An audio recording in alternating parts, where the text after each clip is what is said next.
Au nom du Père et du Fils et du Saint-Esprit. Amen.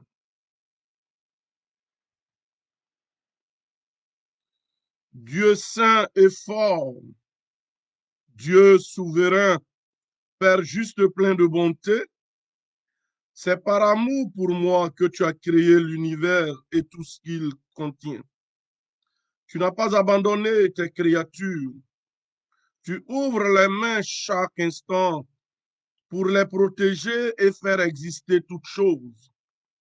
Rien ne résiste à la force de ton amour.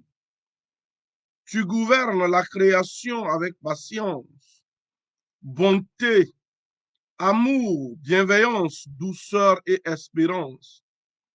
Je te rends grâce pour les monts, pour les mers, pour le vent, pour les forêts, pour la savane, pour les animaux et pour tous mes frères et sœurs que tu as créés avec joie et amour.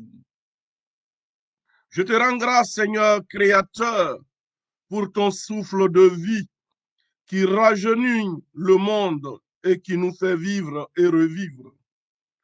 Ô toi, Dieu, tu seras toujours la louange des peuples et toutes les nations te béniront éternellement, car tu es le seul vrai et unique Dieu. Amen. Au nom du Père et du Fils et du Saint-Esprit. Amen. Prière tirée du livre Restez éveillés, dont je suis l'auteur, à la page 28. Et donc, nous allons parler du signe de la croix. D'abord, le contexte. Le signe de la croix est ce signe utilisé, je peux dire que c'est l'un des signes utilisés chaque heure, chaque seconde. Vous voyez, beaucoup utilisent. Et souvent, ce signe est utilisé même par les non-chrétiens. Vous voyez, même par les non-chrétiens. Et quand regardez les joueurs, moi c'est pendant la Coupe du Monde, pendant un match de football, c'est le signe qui est beaucoup utilisé pendant la Coupe du Monde. Lorsqu'il y a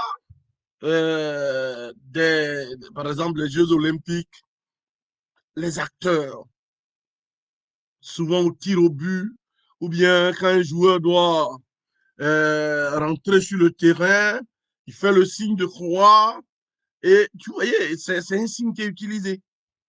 Et même les artistes utilisent ce signe de la croix dans les clips. On voit cela. Et souvent dans les concerts, on voit cela. Et donc le signe de la croix est utilisé partout. Mais il faut connaître ce signe. Comment est né le signe de la croix? Quel est le sens théologique qui est derrière le signe de la croix? Vous voyez? Parce que c'est un signe est un geste qui renvoie à une réalité. Vous voyez? Le signe renvoie à un geste matériel, concret, qui renvoie à une réalité. C'est soit une image, un geste symbolique.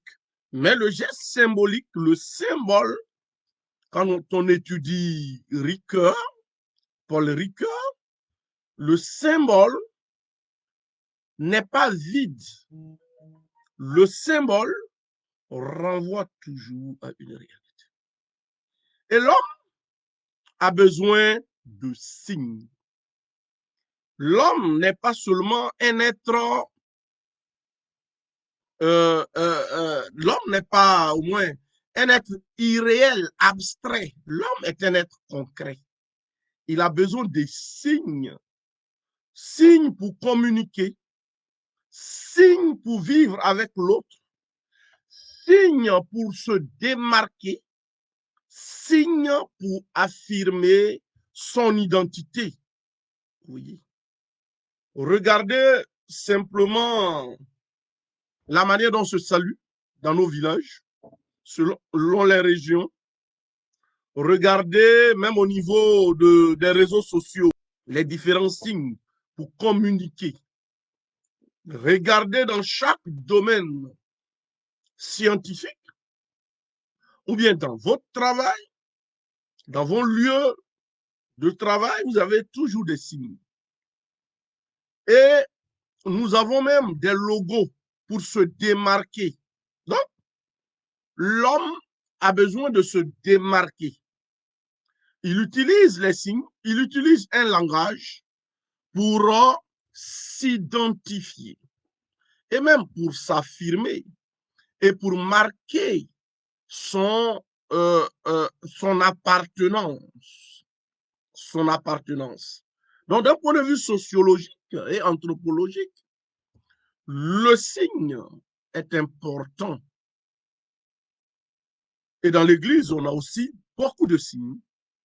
On a parlé de l'eau bénite. En parlant de l'eau bénite, on a parlé des sacramentaux. Le signe de la croix fait partie des sacramentaux.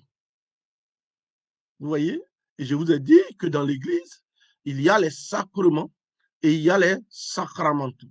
Il y a des centaines de sacramentaux. Les sacramentaux sont tous ces signes que nous faisons.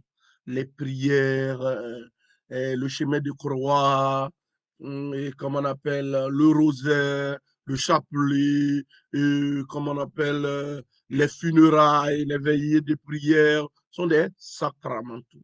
Ce sont des gestes, ce sont des lieux, des éléments de notre quotidien qui peuvent nous aider. L'Église sanctifie ces éléments et dans le but que ces éléments-là, ces réalités nous aident dans notre foi. Les sacramentaux nous aident dans notre foi. Le chemin de croix nous aide, ça nous aide, ça fortifie notre foi. Une veillée de prière nous aide. Qu'est-ce que je peux dire? Une adoration nous aide. Une procession du Saint-Sacrement, ça nous aide dans notre foi. Le fait de méditer le chapelet, ça nous aide. Les bénédictions de maison, bénédiction d'un objet, ça nous aide. Bénédiction d'un bureau. Donc, l'Église, pour nous montrer qu'elle est proche de nous, et surtout pour incarner l'incarnation de l'Église partout, l'Église est présente dans notre quotidien. Les sacramentaux montrent que l'Église est présente dans notre quotidien. Par exemple, les cendres. Vous voyez? Mais ces sacramentaux doivent nous aider à pratiquer les 7 sacrements. Vous voyez? Les 7 sacrements. Tu ne peux pas t'arrêter aux sacramentaux. Tu dois aller aux 7 sacrements. Les 7 sacrements sont des lieux de grâce, lieux de bénédiction, des canaux de grâce efficaces en eux-mêmes. En eux-mêmes. Tu ne peux pas comparer les sacramentaux aux sacrements. Ça, c'est un autre débat. Nous allons balbutier une autre fois sur la différence théologique entre les sacrements et les sacramentaux.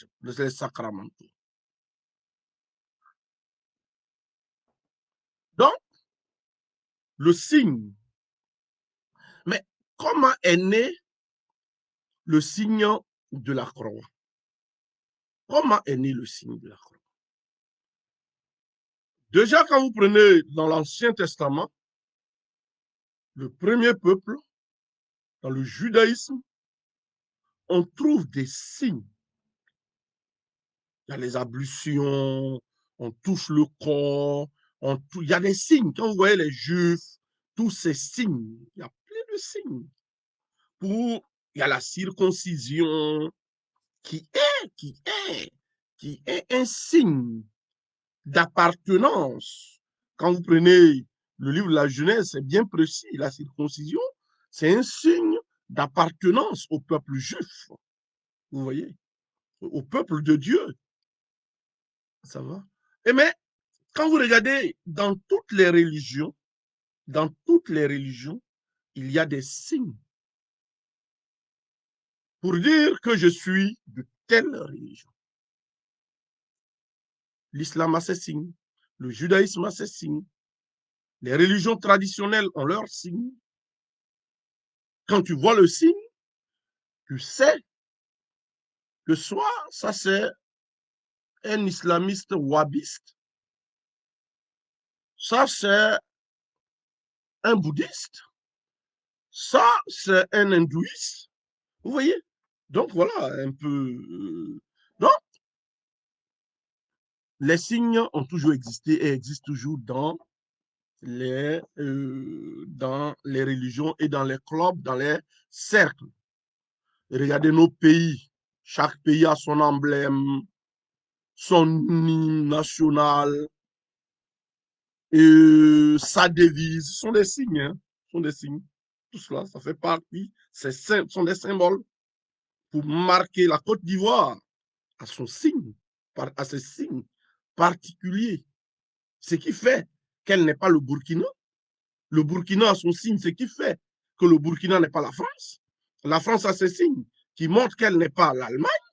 C'est tout cela, ça fait partie de l'humain, de l'humanité, des organisations propres à l'homme. Ça va. Pour nous, les supporters de Barcelone, nous avons notre signe. Les supporters d'ASEC Mimosa, nous avons notre signe. Les supporters d'Africains ont leur signe. Les supporters de Real de Madrid ont leur signe. Et les signes,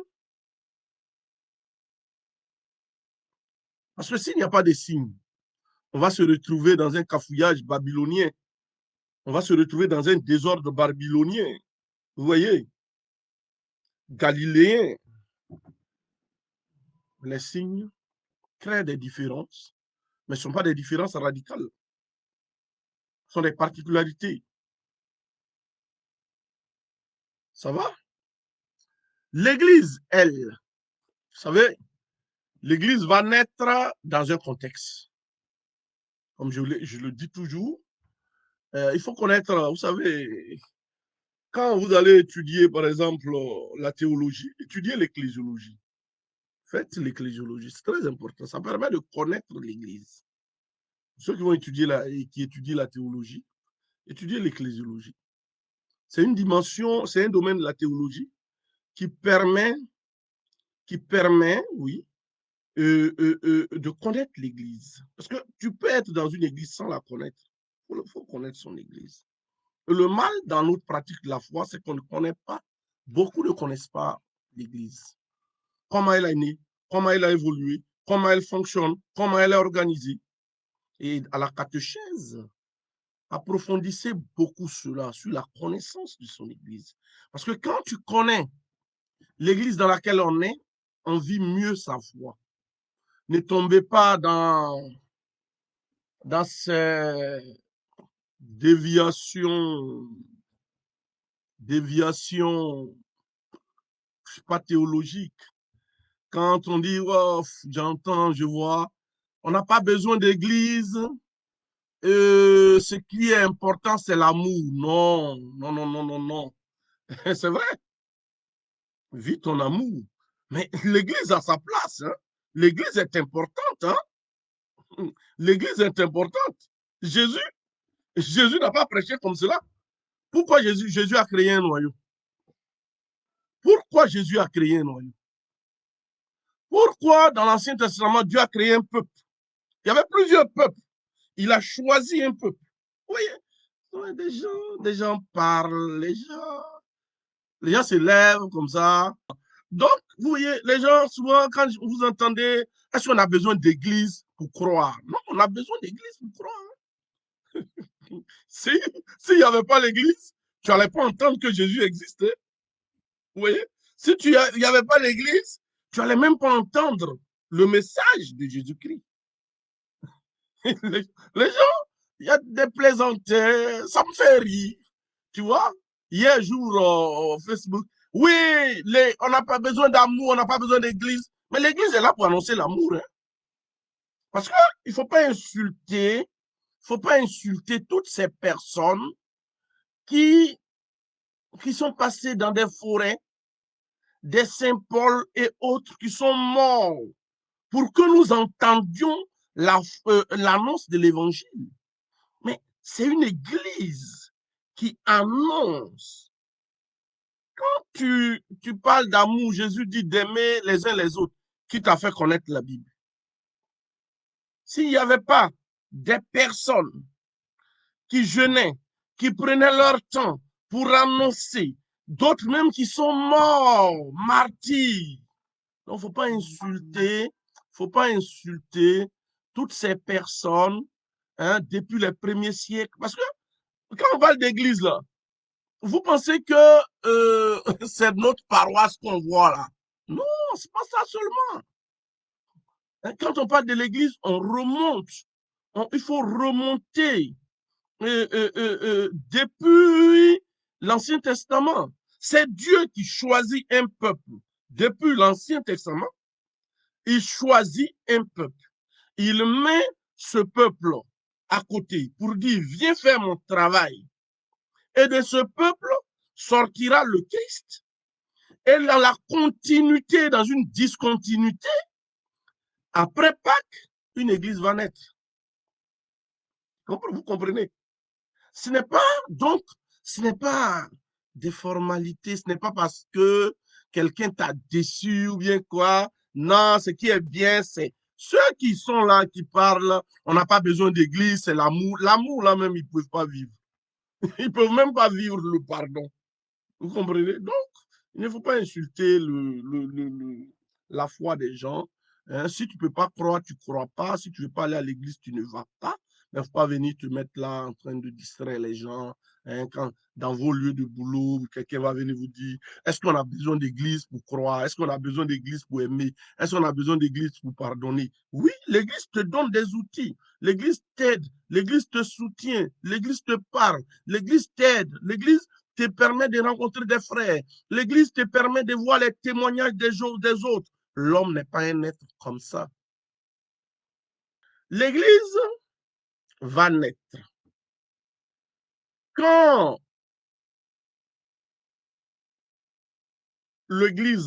comment l'église naît? L'église va naître dans un environnement précis. Quand, déjà, quand Jésus meurt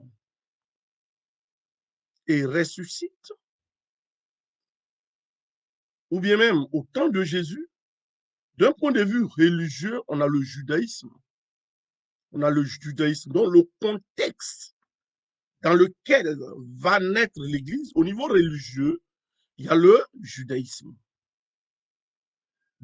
Au niveau de la civilisation, il y a une grande civilisation, la civilisation gréco-romaine. Et dans la civilisation gréco-romaine, il y a un polythéisme dans la Grèce antique. À Rome, il y a un paganisme. Et même d'un point de vue éthique, d'un point de vue moral, mais c'était la gabégie, du grabuge, l'impudicité. Certaines choses n'étaient pas ce qui se faisait dans l'Empire romain d'un point de vue éthique. Et c'est au niveau intellectuel, on a la grande philosophie grecque. Donc, il y a tout un environnement. Dans cet environnement, il y a l'Église va naître dans cet environnement avec ces 12 apôtres-là, un petit noyau. Les Actes des Apôtres, chapitre 1er, parle de 120, les apôtres, les disciples et autres. Des gens, des petits gens, Et qu'est-ce qui va se passer? Ceux-là vont annoncer un message nouveau.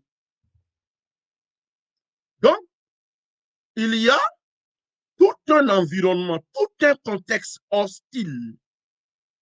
Les Juifs avaient leur manière de pratiquer leur religion. Les Grecs, les Romains, ils avaient des religions. Et c'est dans ce contexte, l'Église va naître. Et l'Église qui va naître là va essayer de se démarquer pour ne pas créer de confusion, d'amalgame entre elle et tout c'est entre elle et puis le judaïsme, les philosophies grecques, le gnostisme et autres, la gnose, tout cela, le paganisme qui existait. Il faut se démarquer. C'est là, je disais à mes étudiants en deuxième année, les cours en ligne de laïque sur la patrologie. Je leur parlais, je dis, ben, c'est dans ces premiers siècles-là, la fin du premier siècle, début deuxième siècle, l'Église va essayer de s'organiser au niveau du vocabulaire pour qu'elle ait son vocabulaire propre à elle. Et vous allez voir, c'est toute une bataille intellectuelle, spirituelle. C'est dans la persécution. L'Église, pour ne pas qu'on confonde l'Église, l'annonce de la foi à autre chose, un langage, l'Église va commencer à constituer un langage, un vocabulaire, ou même prendre un vocabulaire philosophique et donner un sens nouveau. Un sens nouveau quand vous prenez le credo de Nicée-Constantinople. Quand vous prenez, c'est un vocabulaire, il y a tout un langage philosophique récupéré, mais avec un sens nouveau. Quand on prend de même nature que le Père, vous voyez, de même nature, engendré, non pas créé, de même nature, c'est des récupérations. Mais l'Église va donner, il y a ce qu'on appelle la mutation du sens. L'Église donne un sens nouveau à des termes. Elle récupère des termes, vous voyez. Elle donne un sens nouveau.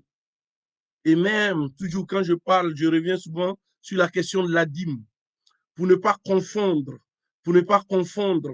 le don dans l'Église au judaïsme, l'Église va abandonner la dîme. Le vocabulaire dîme, parce que quand on parlait de dîme, on pensait directement au judaïsme. Vous voyez? Et donc, l'Église va abandonner, par exemple, ce vocabulaire pour utiliser l'offrande. L'offrande, qui est beaucoup utilisée dans le Nouveau Testament, et surtout qui a été le premier acte de reconnaissance entre l'homme et de l'homme envers Dieu, Abel et Caïn, chapitre 4 du livre de la Genèse. Parce que l'expression dîme vient bien après. Parce que quand les gens parlent, et ils font comme si l'expression dîme vient bien après. Bien après. Vous voyez?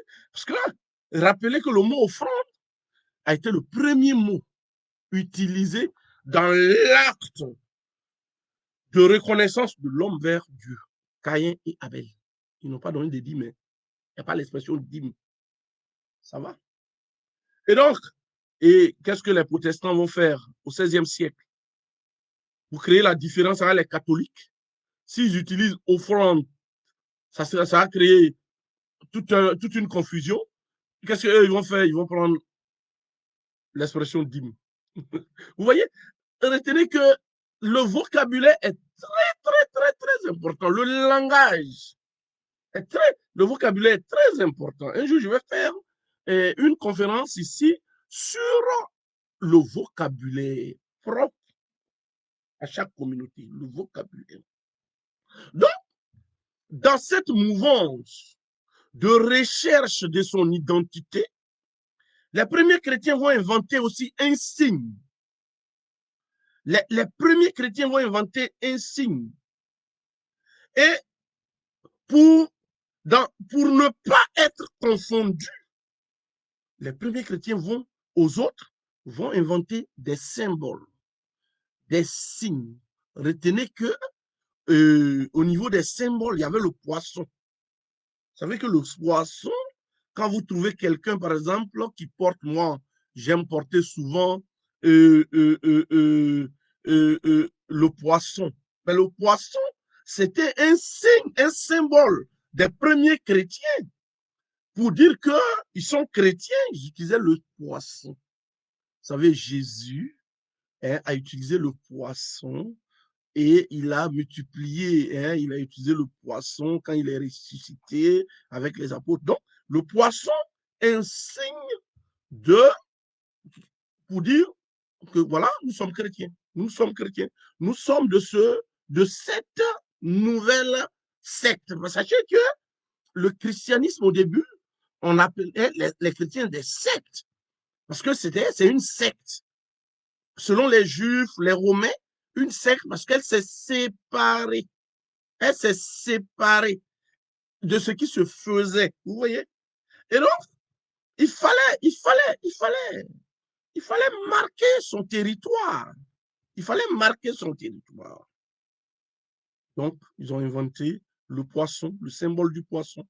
Et ce symbole de poisson après, pour s'affirmer, on va aller jusqu'au symbole des apôtres, au credo, vous voyez. Donc, le signe, la croix, les chrétiens ont inventé ce signe. Ils ont inventé ce signe pour se démarquer des autres signes. Ouais. C'est aujourd'hui, on veut créer du cafouillage, du désordre gamélien, une cacophonie, une cacophonie, une anarchie wassakarienne. Donc on veut créer tout, on veut mélanger tout, on veut prendre cabato, sauce graine et quoi, tout, on va mélanger. Regardez même au niveau des chants, l'Église va parler de chants sacrés. L'Église va parler de chants sacrés. Comme son instrument de musique, l'orgue à tuyau. Et même si vous voyez les chrétiens, les chrétiens, ils ont un rythme musical et les textes utilisés pour composer les chants, les psaumes. Et donc, vous voyez, tout est bien organisé, de telle sorte que quand on dit que voilà, ça c'est l'Église, il y a une différence dans tout. Dans sa liturgie est propre à elle, son langage théologique propre, la manière de louer Dieu propre, de telle sorte pour créer une différence. Parce que l'Église est née, l'Église n'est pas née du ciel. Il fallait se démarquer en tout. Aujourd'hui, aujourd'hui, on mélange tout, tout, tout. Parce qu'on pense que telle chose est là comme ça, c'est une simple formalité, on fait des choses. Non, non, non, non, non. Chaque chose a un sens. Vous voyez, une origine. Donc, les premiers chrétiens créent, ils inventent ce signe pour s'affirmer.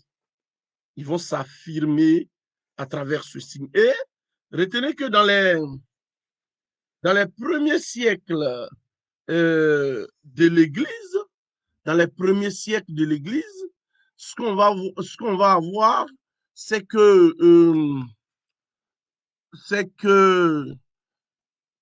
euh, dans la persécution, on va voir que des chrétiens se signaient avant de mourir. Ils étaient fiers de se signer. Oui. Ils n'avaient pas peur. Et donc, surtout, face à la persécution, ces chrétiens-là voulaient montrer qu'ils pouvaient mourir. Ils pouvaient mourir au nom du Christ. pour le Christ Jésus, il pouvait mourir. Et le signe de la croix va être une fierté pour le chrétien. Une fierté.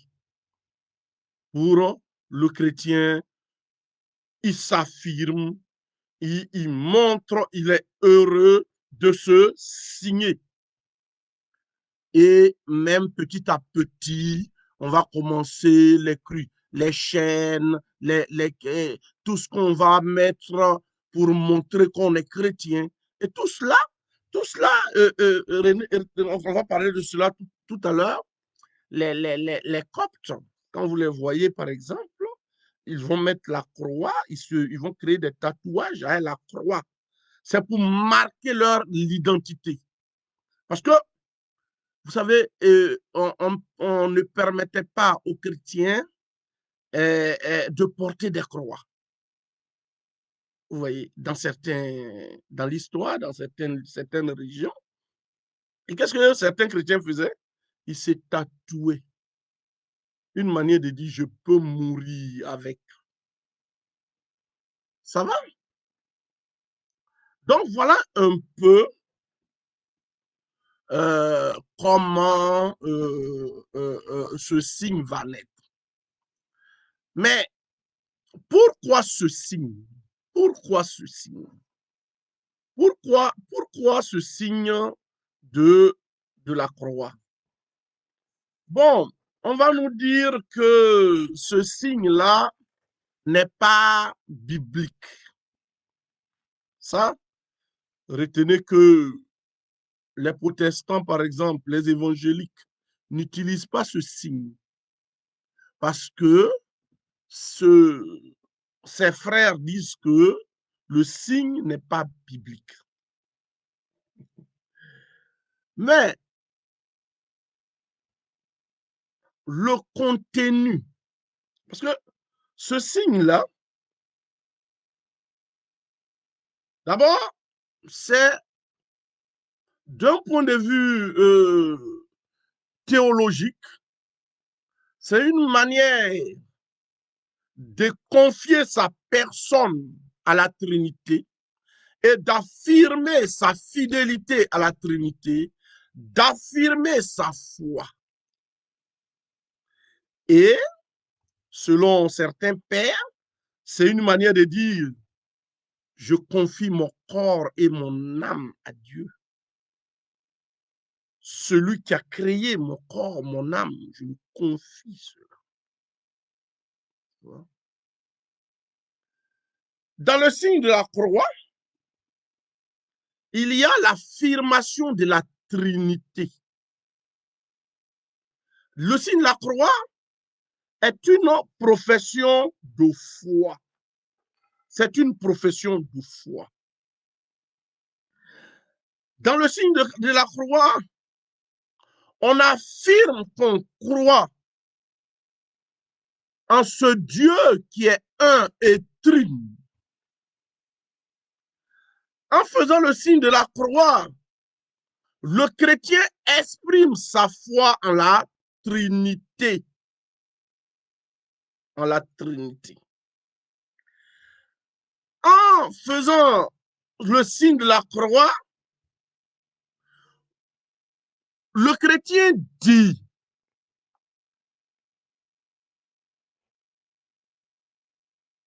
qu'il croit en un seul Dieu, le Père Tout-Puissant. Il croit en son Fils Jésus-Christ. Il croit en l'Esprit Saint. Voilà ce que le chrétien dit.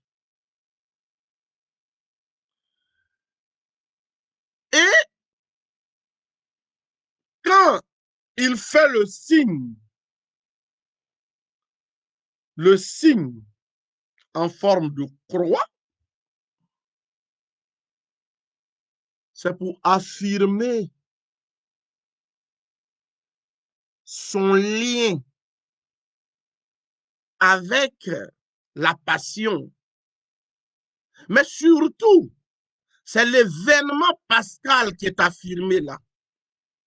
Donc, d'un point de vue théologique, il y a la foi en la Trinité qui est affirmée et la foi en l'événement pascal, la croix qui conduit à la résurrection. Voilà. Le chrétien, puisque être chrétien, c'est quoi? Être chrétien, c'est croire en la Trinité. C'est cela. Le chrétien, il croit, la foi chrétienne, c'est il croit en la Trinité. C'est pour cela celui qui ne croit pas en la Trinité n'est pas chrétien. Les Mormons ne sont pas chrétiens. Les Jéhovah ne sont pas chrétiens parce qu'ils ne croient pas en la Trinité. Oui, en la Trinité. Et donc, en affirmant la Trinité, parce que ce qu'il faut oublier que dans les premiers siècles, il y a des gens qui s'opposaient à la Trinité, qui ne croyaient pas à la Trinité. Donc, par ce signe, le chrétien affirme sa foi en la Trinité. Ça va? Maintenant, je suis toujours dans les interprétations théologiques. Maintenant, au niveau de la manière de se signer, les catholiques romains ont une manière différente de se signer par rapport aux orthodoxes. Oui, par rapport aux orthodoxes. Mais il y a plusieurs interprétations. Il y a plusieurs interprétations. Au niveau des orthodoxes,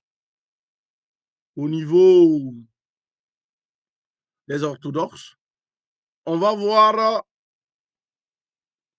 que le pouce, l'index et le majeur sont joints.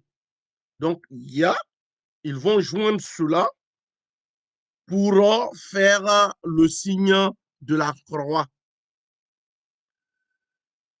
Et les coptes, par exemple, ils vont utiliser un doigt, vous voyez, un seul doigt pour faire le signe de la croix. Oui. Mais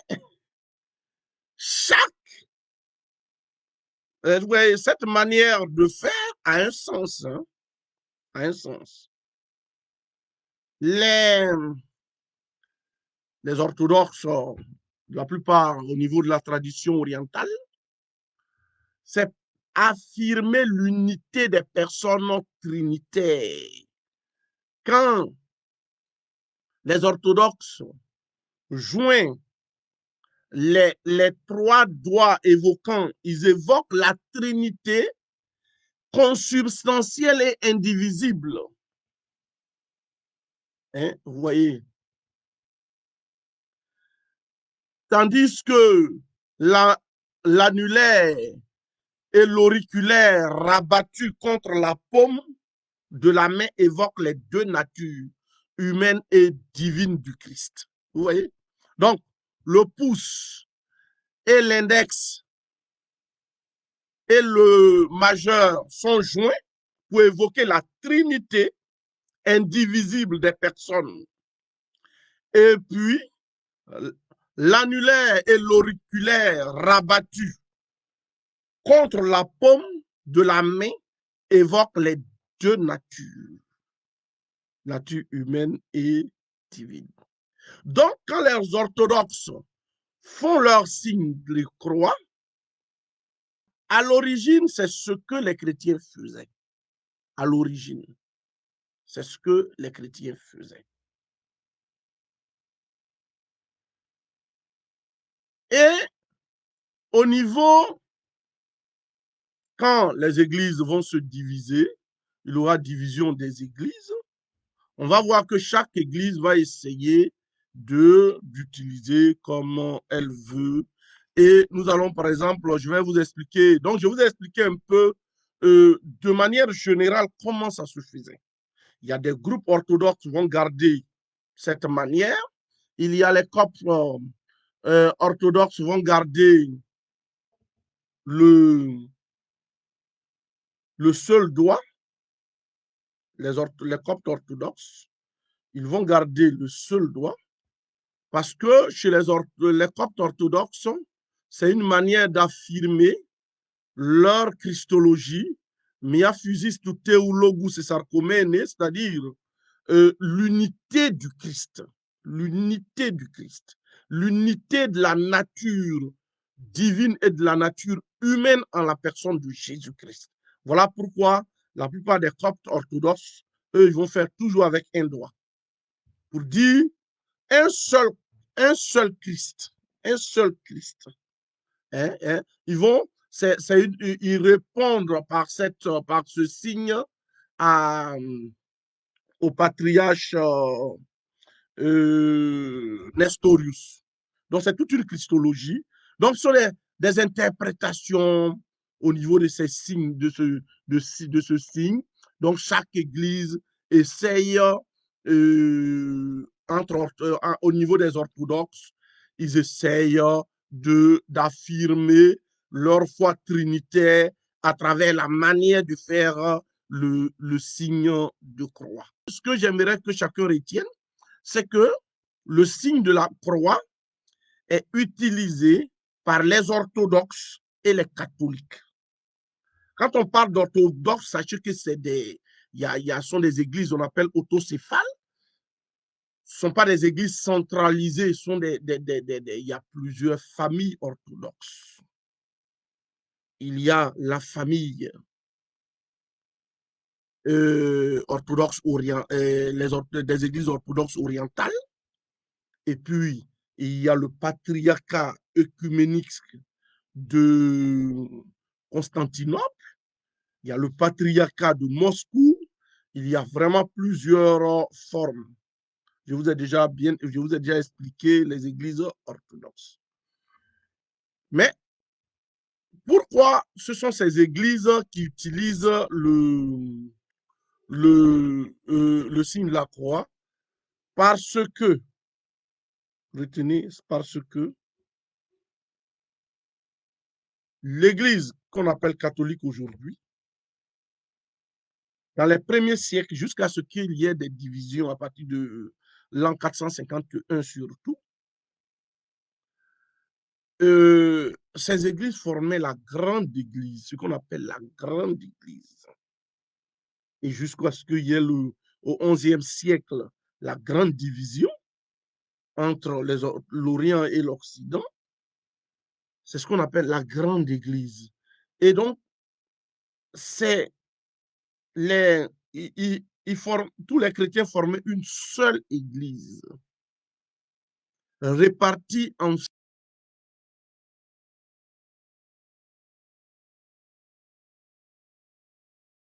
mais toutes ces églises sœurs, ces communautés formaient la grande église. Donc, ce sont des communautés qu'on appelle les églises apostoliques. Ce sont des églises fondées par des apôtres. Donc, ces chrétiens-là ont évolué dans une même tradition. Raison pour laquelle vous allez trouver des habitudes orthodoxes chez les catholiques. Chez les catholiques, vous allez trouver des habitudes orthodoxes parce que ces églises ont évolué ensemble jusqu'à ce qu'il y ait des divisions. C'est pour cela qu'on appelle ces églises les églises sœurs. Mais parmi les orthodoxes aussi, il y a des orthodoxes sectaires qui ne sont pas reconnus par des grandes églises orthodoxes. Je ne parle pas de ces églises-là. Je parle des grands pôles. Je parle de Byzance. Je parle d'Alexandrie. Je parle d'Antioche, de Jérusalem, de Rome. Voilà les 5. Ça va. Donc, le signe de la croix est utilisé par tous ceux-là, du fait de la tradition. Maintenant, les protestants et les évangéliques n'utilisent pas le signe de la croix parce que ces églises sont nées au XVIe siècle et ces communautés sont nées au XVIe siècle et elles ne reconnaissent pas la grande tradition. Comme ces communautés ne reconnaissent pas la grande tradition, elles ne vont pas suivre certaines habitudes. Voilà pourquoi vous ne retrouvez pas le signe de croix dans tel coin. C'est pour se démarquer. Ça va?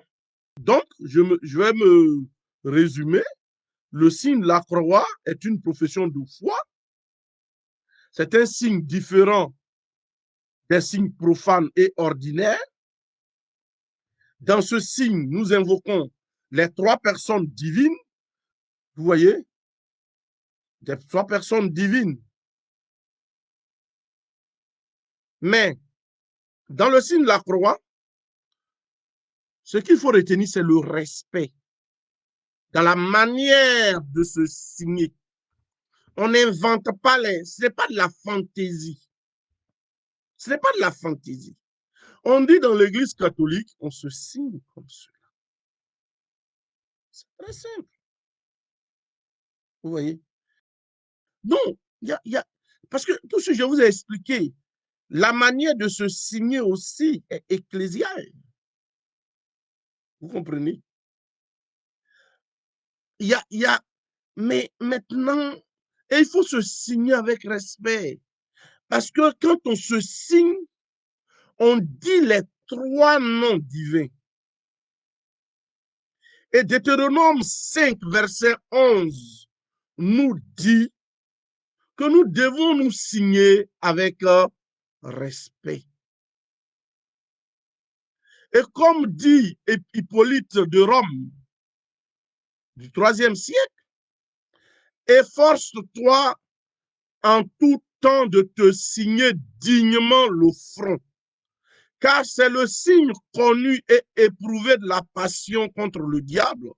Si tu le fais avec foi et non pour te faire voir des hommes, mais en l'opposant avec science, avec silence comme un bouclier, en nous signant le front et les yeux avec la main, écartons celui qui essaye de nous exterminer. Nous allons revenir à cette affirmation. Mais ce qu'il faut retenir, je relève ici le respect dans la manière de se signer. Vous voyez? Parce que tu emploieras le nom de Dieu avec respect. Tu prononceras le nom de Dieu avec respect. Mais tu te signes comme ça, il faut te signer avec respect, avec amour. Ce n'est pas le malin, ce n'est pas la mode, ce n'est pas un style, ce n'est pas... Il ne faut pas faire genre. On se signe. La manière de te signer exprime ta foi. La manière de te signer exprime ta foi. Ça va. La manière de te signer exprime ce que tu ressens intérieurement dans ta relation avec Dieu. Ça va? Le signe de la croix n'est donc pas un signe quelconque que le chrétien fait par mimétisme ou pour des formalités ou pour se donner en spectacle. C'est un signe de foi. Et nous ne devons pas avoir honte de faire le signe de la croix. Luc chapitre 9, verset 26. Nous ne devons pas avoir honte de faire le signe de la croix. Parce qu'aujourd'hui, ce n'est pas parce que je suis à des amis que je ne peux pas faire le signe de la croix avant de manger. Non. Ce n'est pas parce que je suis avec quelqu'un qui ne croit pas en Dieu que je ne peux pas faire le signe de la croix. Non. C'est ce qui me marque. C'est ce qui montre ma foi. Mais je ne fais pas le signe de la croix pour obliger quelqu'un à croire. Non, je fais moi mon signe de la croix. Non, par respect pour lui, mais qu'est-ce qui prouve que... Est-ce que ça gêne? Est-ce qu'il est gêné? Si c'est une rencontre écuménique et on est assis, on a essayé, on a mis les balises, bon, on ne fait pas ceci, on ne fait pas cela. Là, c'est différent. Mais tu viens me voir, ou bien on est ensemble avant de manger. Mais je fais mon signe de croix. Si ça te gêne, bon, ça c'est ton affaire. Mais moi, je fais mon signe de croix. Parce que je sais ce que le signe de croix peut m'apporter et peut nous apporter. Ça va? Et avant de prier, avant toutes sortes d'activités, faire son signe de croix pour ouvrir la prière, pour terminer la prière, pour dire que cette activité spirituelle, pour dire que telle chose, je confie à Dieu, j'agis au nom de Dieu, je termine au nom de Dieu. Oui. Voilà pourquoi on ouvre la prière par le signe de la croix. On ouvre la prière par le signe de la croix parce que ce que nous allons faire là hein, est à Dieu. Ce que nous allons faire là, c'est pour communier avec Dieu. Et ce que nous allons faire là, c'est au nom de la Sainte Trinité. Voilà pourquoi nous faisons le signe des croix avant tout acte liturgique, tout acte spirituel. Au début de la messe, à la fin de la messe, au début d'une prière, à la fin de la prière. Vous voyez. Il y a des gens, c'est quand ils sont en groupe qu'ils font le signe de la croix hein, avec les gens. Mais sinon, à la maison, ils se disent, mais ça n'a pas d'importance. Non, il y a une importance. Vous voyez. Là, le protestant, lui, quand il prie, moi, ma nièce et moi, quand nous prions, mais elle fait ça. Elle finit et puis elle dit, j'ai prié au nom de Jésus. Moi, j'ai fait mon signe de croix. Et puis j'ai pris. Mais aujourd'hui, comme les catholiques sont manipulables facilement, ça veut dire que les catholiques, surtout africains, ce qu'ils font, ce qu'ils font là, ça n'a jamais de... C'est pas important, c'est pour l'autre. Ils vont aller chercher pour l'autre. C'est l'autre là. Ce que l'autre fait, c'est toujours important. Oui. Mais c'est quel mode, c'est quel modèle de chrétien ça? Entre prier, c'est-à-dire ouvrir la prière par au nom du Père et du Fils et du Saint-Esprit, et quelqu'un qui vient, Dieu, je t'invoque, et puis quand il finit, il dit, j'ai prié au nom de Jésus. Pourquoi tu vas aller faire comme? Attends, qu'est-ce qui peut pousser quelqu'un à changer son signe à cause? Parce que qu'est-ce qui peut attirer? L'autre a dit au nom de Jésus. Toi aussi, tu as fait ton signe au nom de Jésus. Attends. Oui. Si c'était les protestants qui faisaient les signes de croix, les catholiques allaient partir chercher aujourd'hui. Oui, les catholiques africains. Oui. Donc, au cours d'une messe, combien de signes doit-on faire? Ben, mon ami Antoine Adjoumani, regarde bien la liturgie catholique. Ça, je te laisse toi-même, regarde.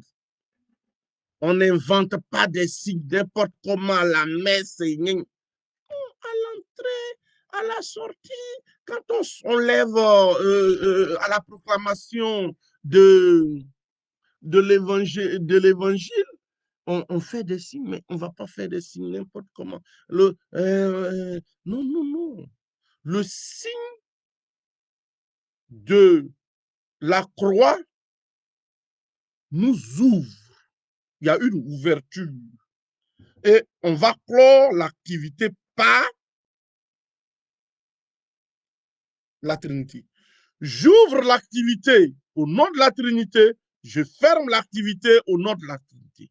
J'ouvre l'activité au nom de la Trinité, je vais clore au nom de la Trinité parce que Dieu est l'alpha et l'oméga, la fin, le début et la fin de toutes choses. Voilà le signe. Parce que Dieu est au début et il est à la fin. Ça va?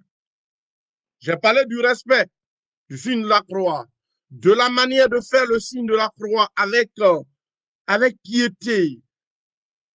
C'est pas comme ça. Et puis tu... Non, quand même. Quand même. Non, il faut esprit. C'est-à-dire que il faut... Il y a une adoration dans le signe de la croix. Il y a je sais pas, une piété. Il y a un parfum spirituel qui se dégage dans la manière de faire le signe de la croix. Dans la manière de faire le signe de la croix. Quand on lit les pères de l'Église et les saints, on découvre leur spiritualité, le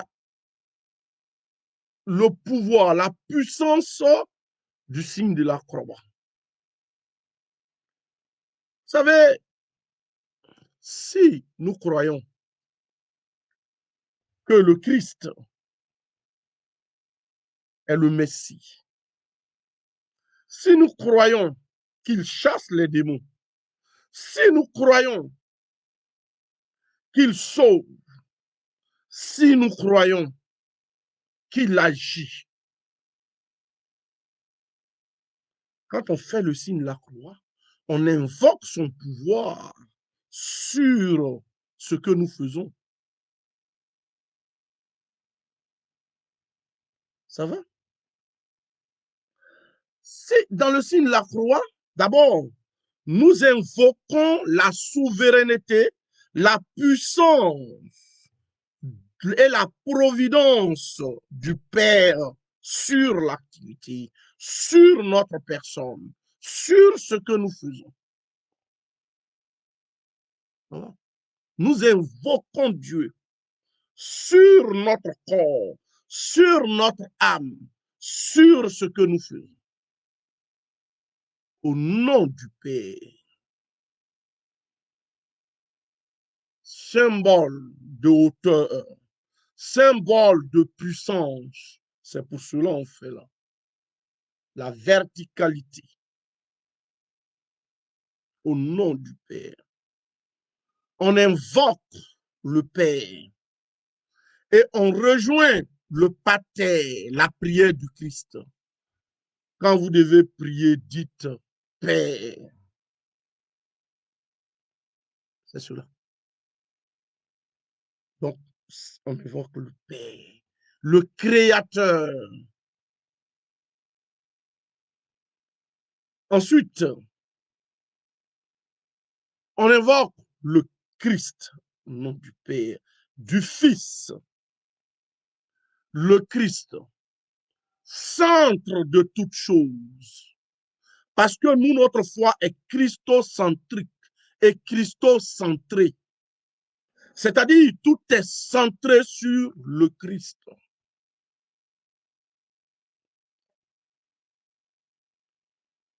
Et donc, du Fils,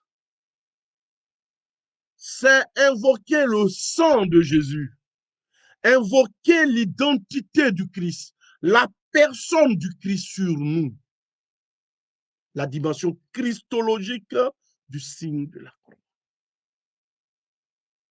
Comprenez? Et quand on dit le Père, quand on dit le Fils, c'est c'est toute l'histoire du Christ. C'est ce qu'il est, c'est son pouvoir, c'est son action qu'on invoque sur nous. Et on invoque sur l'activité ou ce que nous faisons. Au nom du Père, du Fils. Au nom du Père et du Fils et du Saint-Esprit. Et du Saint-Esprit.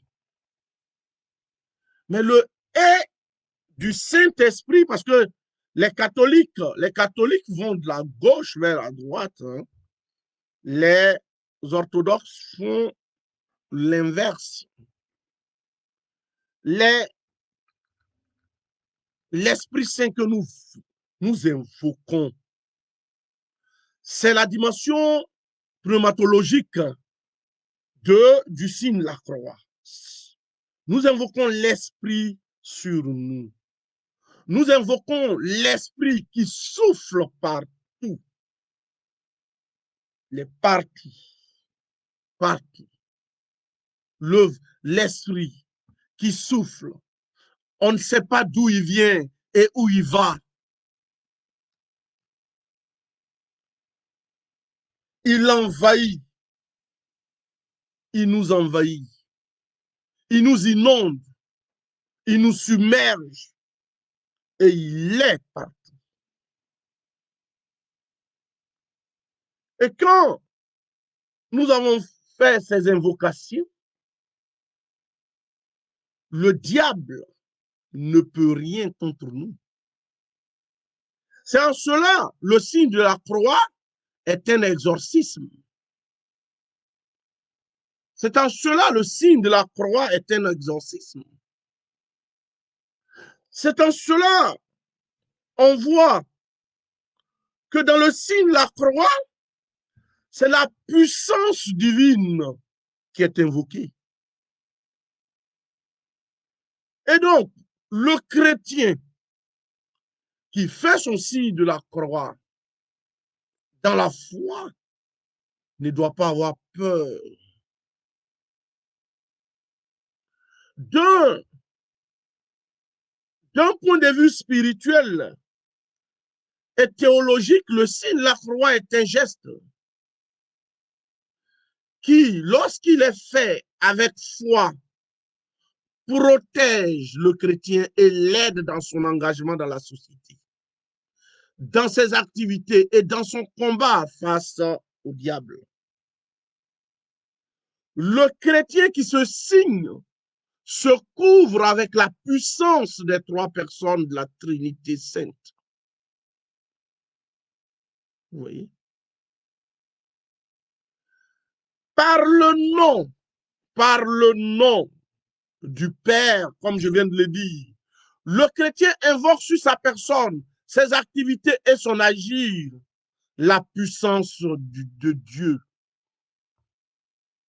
Celui qui défait, qui fait et refait tout. Par le nom du Fils, le chrétien invoque la puissance salvatrice du Christ, son sang victorieux sur lui. Le chrétien invoque le nom de Jésus, le nom qui guérit, le nom qui protège, le nom qui bénit, le nom qui ouvre les portes et qui débloque tout. En citant l'Esprit Saint, le chrétien se couvre avec la force du Paraclet. Il s'ouvre à ses dons et s'abandonne à ses fruits. Le signe de la croix rassure. Le signe de la croix redonne confiance et permet aux chrétiens d'avancer sans peur.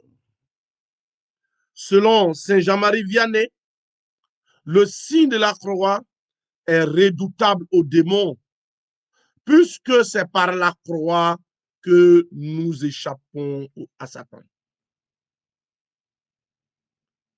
Le signe de la croix est donc une couverture spirituelle puissante. Mais le signe de la croix n'est pas un signe magique. Mais est-ce que ma vie reflète ce signe, le sens de ce signe? Est-ce que ma vie est en harmonie Hein? Ma vie est en harmonie avec ma vie est en harmonie avec le sens de ce signe de la croix, de croix. Ça va? Est-ce que ma vie... Parce que je viens de dire que quand on se signe, on invoque sur nous les noms divins, les personnes divines, les 3 personnes divines. Mais comment est-ce que ma vie est une expression de ce que dit ce signe? Ça va? Parce que, au nom de ma foi, quand je fais le signe, le Christ agit, l'Esprit agit, le Père agit. Vous comprenez? L'action, ça c'est clair. Parce que partout où tu invoqueras le nom de Jésus, il agira. Mais est-ce que toi, tu as ouvert, ta manière de vivre est liée au signe? Tu n'as pas fini de faire le signe de croix dans ton bureau, et puis tu es escroc. Tu es policier. Tu arrives sur le terrain, tu fais signe de croix, et puis après, tu es dans l'escroquerie. Ça ne va pas aller. Tu rentres au bureau, tu fais signe de croix. C'est beau. Maintenant, après, tu n'accueilles pas bien les gens au bureau. Mais ça ne peut pas aller. Ça ne peut pas aller. Vous comprenez? Donc, si tu fais le signe de croix, en même temps que tu fais le signe de la croix, en même temps, c'est une catéchèse. Parce que tu ne peux pas faire le signe de croix et puis après, tu restes dans la théorie. Parce que là, ce que tu fais, le signe de la croix devient une simple formalité. Ça devient une simple formalité. Oui, c'est comme un geste banal. Bon, je fais comme ça, ou je fais comme ça, ou je fais comme ça. Mais la différence entre le signe de la croix des chrétiens et les autres signes, c'est que dans le signe de la croix, là, le signe nous renvoie à une réalité grande, Dieu. Ce n'est pas un simple signe qui est là. C'est un signe qui nous renvoie à une grande réalité, Dieu. Et comme tu ne peux pas dire le nom de Dieu avec amusement, quand tu dis son nom, il est là. Mais c'est à toi d'agir selon ses commandements. Donc, raison pour laquelle le signe de la croix, il est bien, parce qu'en même temps, il nous enseigne. En même temps, il nous enseigne. Tu ne veux pas faire le signe de la croix, tu finis de faire le signe de la croix au bureau, et puis après, tu t'en sortis avec le patron en tant que secrétaire. C'est pas bon. Vous êtes d'accord avec moi? Mais quand tu finis de faire le signe de la croix, Dieu est là. Il agit pour te sauver. Mais est-ce que toi, dans tes actes, tu réponds à sa présence? Est-ce que tu réponds à sa présence? Le signe de la croix a une puissance. Le signe de la croix a une puissance dans le sens qu'on invoque le nom de Dieu. Le signe de la croix a une puissance parce que c'est l'expression de notre foi en la Trinité. Le signe de la croix est un signe d'exorcisme, est un signe. Quand je dis exorcisme, hein, je veux dire simplement que le signe de la croix permet de combattre aussi le démon. Le démon a peur du signe de la croix. Parce que là où il y a le signe de Dieu, il ne peut pas avoir le démon. Le démon est terrassé. Oui. Mais le signe de la croix aussi est une catéchèse. Le signe de la croix me parle en vue de ma conversion pour bénéficier des grâces de ce signe. Ce n'est pas parce que j'ai fait comme cela que je suis protégé automatiquement. Mais quelle réaction dans mes actes? Parce que le signe de la croix, c'est le signe du chrétien. Mais est-ce que dans mes actes, je suis chrétien? Est-ce que dans mes actes, je suis chrétien? Vous voyez? C'est très important au niveau catéchétique. Donc aujourd'hui, ce que chacun doit retenir, le signe de la croix. Par le signe de la croix, j'invoque le nom trinitaire sur moi, la puissance de Dieu sur moi, mais le signe de la croix en même temps me dit de suivre les commandements de ce Dieu-là, commandement d'amour, de pardon, commandement de justice, de vérité, de prière. C'est là le problème. On veut faire du signe de la croix un signe magique, mais on veut faire simplement le côté magique, oui. Mais le signe de la croix, ce n'est pas magique. Le signe de la croix, il y a, le pouvoir, la présence de Dieu, mais il y a mon agir, le lien. Parce que le signe de la croix doit me dire que je viens d'invoquer le nom de Dieu et je dois agir en fonction de ce Dieu-là. Voilà ce que le signe de la croix me dit. Voilà ce que le signe de la croix me dit.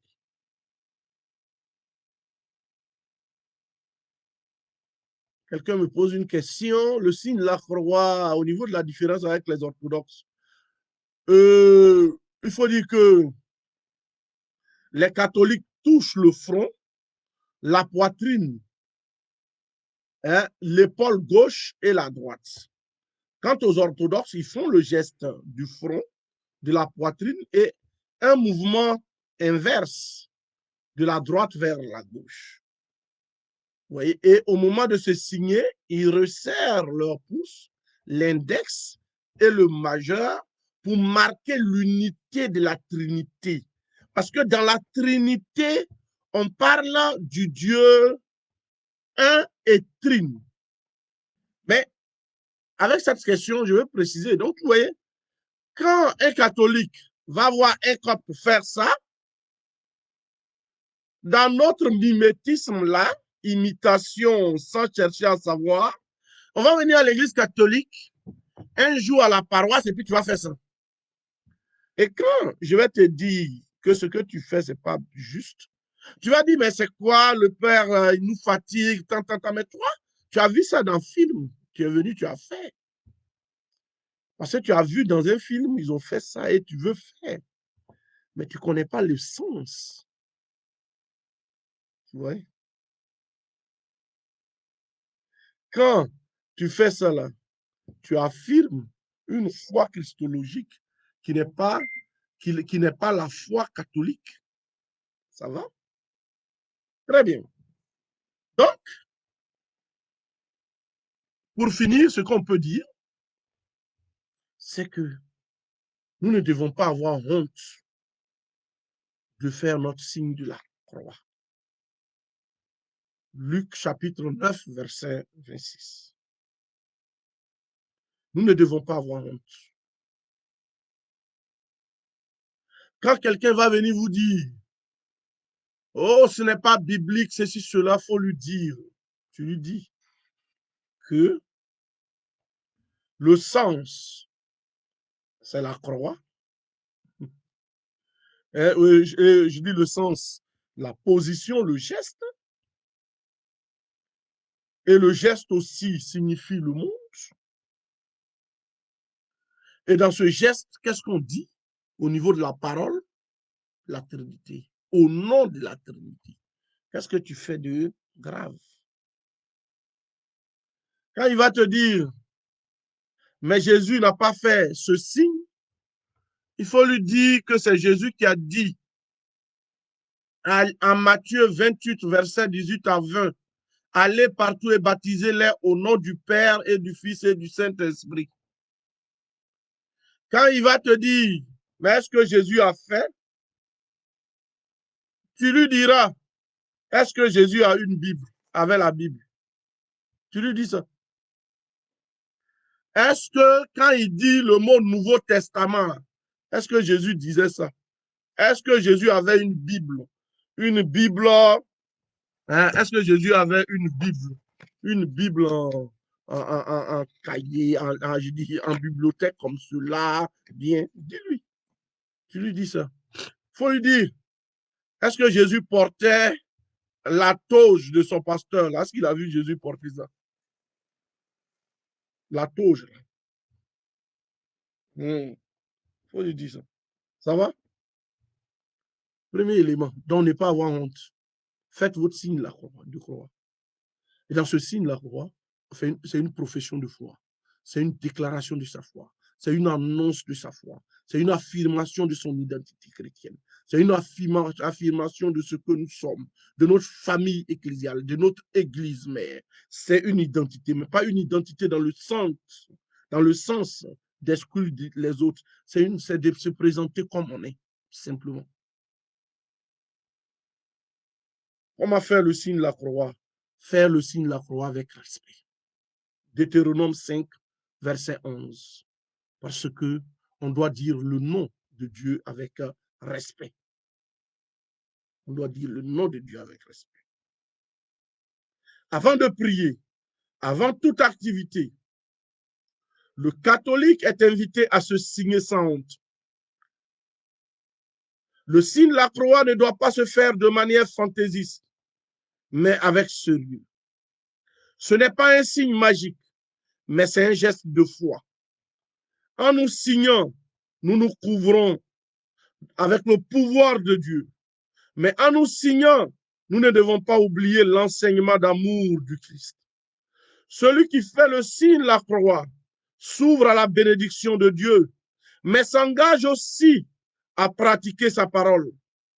C'est pourquoi tout acte spirituel et liturgique chez nous les catholiques s'ouvre par le signe de la croix. Le catholique qui refuse de faire le signe de la croix ne respecte pas une règle de son église. Alors que lorsqu'on appartient à une famille, la chose la plus simple, c'est d'obéir à la petite règle dans laquelle on se reconnaît comme membre de telle ou telle famille. Quand je refuse d'appliquer une règle, je me mets en dehors de la communauté au nom du relativisme. Ça va? Donc, on est appelé, l'Église ne nous oblige pas, l'Église ne va pas nous frapper. Mais nous devons être en communion avec tous les autres chrétiens catholiques. Ça va? Le signe de la croix, c'est le signe du chrétien catholique. Et il ne doit pas avoir peur de son signe, il doit aimer son signe.